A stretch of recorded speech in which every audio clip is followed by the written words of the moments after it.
Hello guys, good morning. Eto, meron tayo ngayong gagawin na camera naman to, Digicam siya. So Sony. Ito yung model niya. Cybershot. Tapos guys, pag ito yung problem na lumilitaw sa kanya. So pa-power on natin siya. Ayun, medyo meron siyang turn off, power off, and on again. So ginawa na naman natin to. Pinatay natin siya, tapos sinindi natin siya.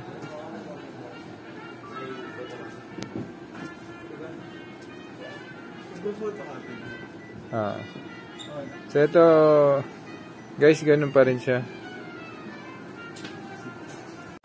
Ito ngayon, umpisa na natin siyang gagawin. Hindi ko lang ulit. Ayun. Ayun, may problema talaga yung pinaka-ano niya. System niya.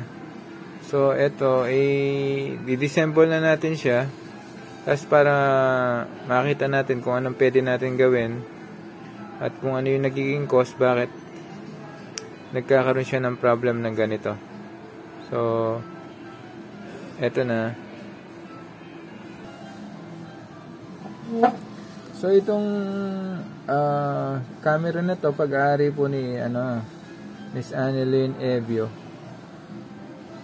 So, ito, start na natin po siya. So, yung mga nito, tatanggalin muna natin yung battery niya. So, ito yung dalawang battery niya. Tapos magkakalag tayo ng mga screw niya. Ito, dito,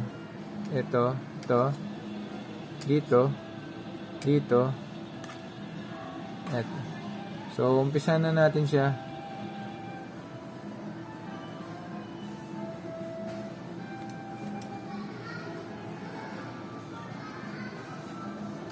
So, ito guys, mag-ano lang kayo, magpiprepare lang kayo, lalagyan ng mga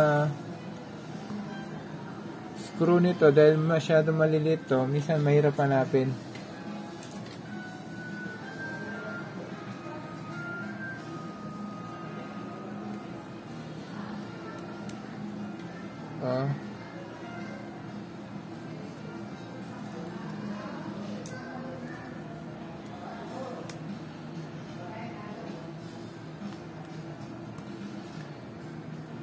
Yung pagkakalag lang naman nito, basic. Kung meron kayong screw, so gamitin nyo. Kaya lang dapat maliit, kasi maliliit lang yung tornilyo nito. Kaya dapat maliit din yung gamitin nyo. Eto.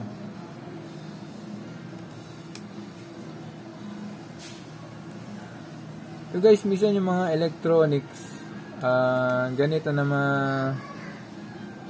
gadget o camera, minsan the same lang din sila sa mga electronics na ginagamit natin. So same function lang din sila. Halimbawa, meron siya sa problema niya sa mechanical. So minsan titingnan nyo lang din, observe nyo lang kung dun ba nanggagaling yung problema niya. Minsan kailangan mo lang din kalagin bago mo malaman kung ano talaga yung nagiging cause ng problem niya. So ito gagawin ko, tatanggalin ko muna itong lace niya.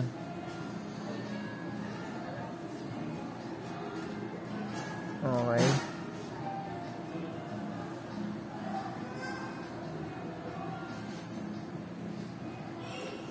Tapos ito na.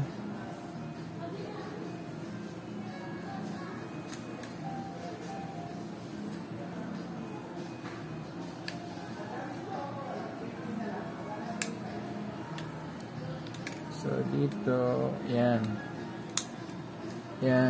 So, ito, natanggal na natin yung pinaka front panel niya.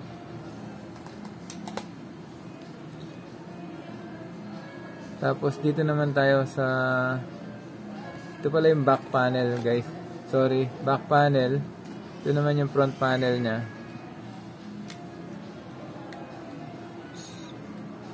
Mga ibang digital cam, minsan ang hirap kalagin.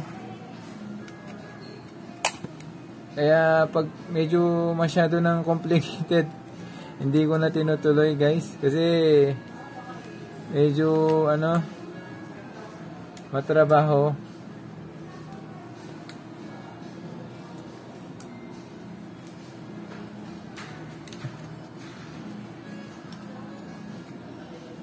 Kailangan talaga matyaga ka sa pagkakalag ng mga ganito.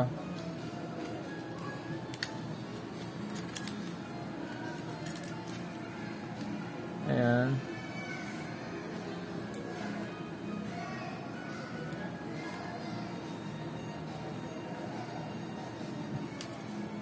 Eto na. Halos nakalas na siya. Ayan.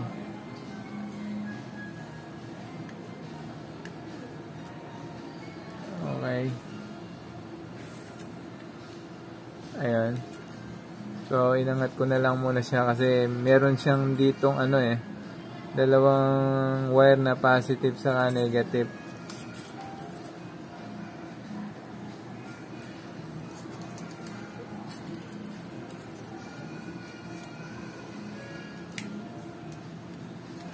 So, ito guys, ganito na lang muna. So, malay natin, huwag na natin masyadong disemblein. Observe muna natin kung ano pwede natin makita na pwedeng nagbablock sa kanya. Bakit ito hindi siya nagkakaproblema yung lens niya. So dapat ito nakasarado na to, nakababa to. Pero ngayon nakabukas siya, pati yung lens niya open. So ito. So try ko lang siya. Lalagay natin yung guys, ito pala meron tong voltahe yung pinaka capacitor nito. Ito, pag halimbawa nabuksan nyo siya, meron siyang positive negative to sa capacitor niya. Huwag nyo basta hawakan yun guys naglalabas yun ng mahigit 300 volts, DC volts. So guys, gagawin natin, tatry natin siya. So naka-disassemble siya para makita natin kung ano yung nangyayari sa kanya habang nakakalas siya. So eto, tapos natin, i-on ko siya. Dito meron siyang on, ito.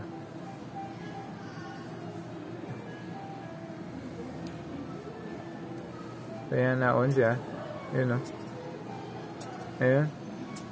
Meron problema yung pinaka-lens niya. Hindi nagtutuloy. Ay. Sa finals. Na busy po. Hello guys. Eto, pasensya na. Na-shortcut yung ginawa natin. So, kanina nandun pala ako sa nagkiklik yung pinaka, yung lens niya. So, may problem yung lens niya. So, para may humaharang sa kanya, ayaw niya lumabas. So, ngayon guys, nagawa na natin siya. So, pasensya na, nakurap yung ko kanina, binidyo ko.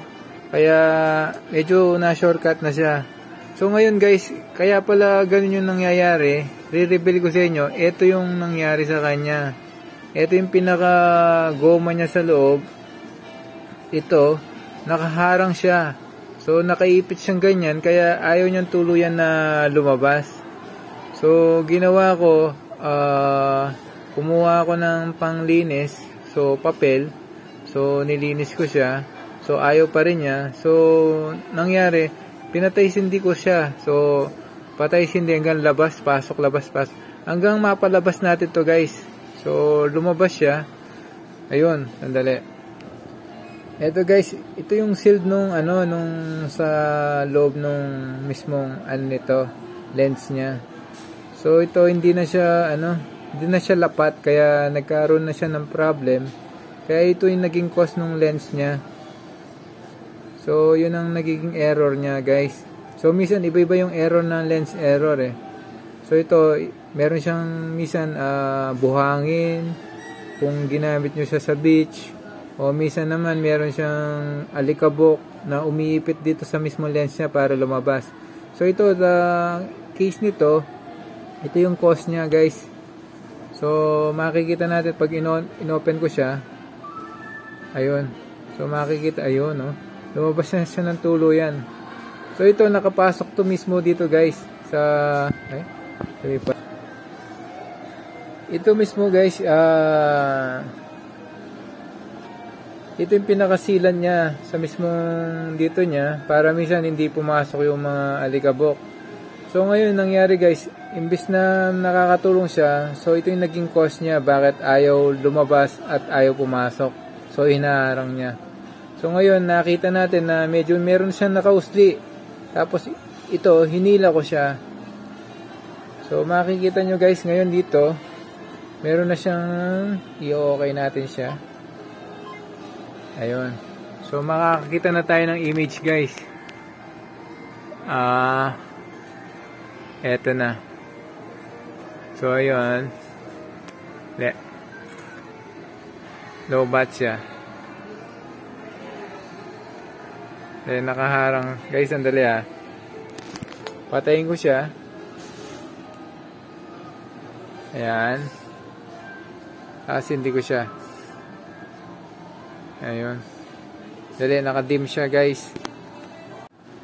Medyo nakadim siya. So, yun pala. Dito guys, may function siya dito sa itaas. I-rotate natin siya. Ayun. Lumiwanag na siya guys. So, yun pala. So, pag nag-shot tayo guys, halimbawa, nag-shot tayo dito. Ayun, di ba? Okay na siya. So, shot pa tayo. Ayun, okay na. So, meron na naman tayong happy customer nito guys. So, hindi mo nga akalain. Kala ko, hindi na natin magagawa to. So, sayang din kasi to guys. Uso na naman sila ngayon. Kaya marami na naman na naghahanap ng mga ganitong camera. Okay guys, patayin ko siya. Ayun, pag pinatay mo, talagang papasok ng tuluyan yung lens niya. Tapos pag inopen mo, yun no, suwabe. Diba? Tapos pagpapatay natin, diba, suwabe yung pagpasok niya. So ayan, dead na siya. Yun, on natin siya. Eto guys. Eto lang. So gawa na to. Ito yung naging cause niya guys. Ito yung problem niya sa sa lens niya. So medyo masalimot lang yung pagbaklas nito, pero kung matyaga kayo, magagawa nyo siya. So minsan talagang sira na siya, talagang sira na. At least na-try nyo guys, 'di ba? Kaya eto, medyo nagawa natin siya, kaya meron naman tayong happy customer nito. So ito guys, until next time, sana subscribe kayo sa channel natin para baka malay nyo someday meron na akong na-upload na mga gamit nyo na pwedeng kayo mismo pwedeng gumawa ng mga equipment nyo. Okay guys, thank you so much. God bless.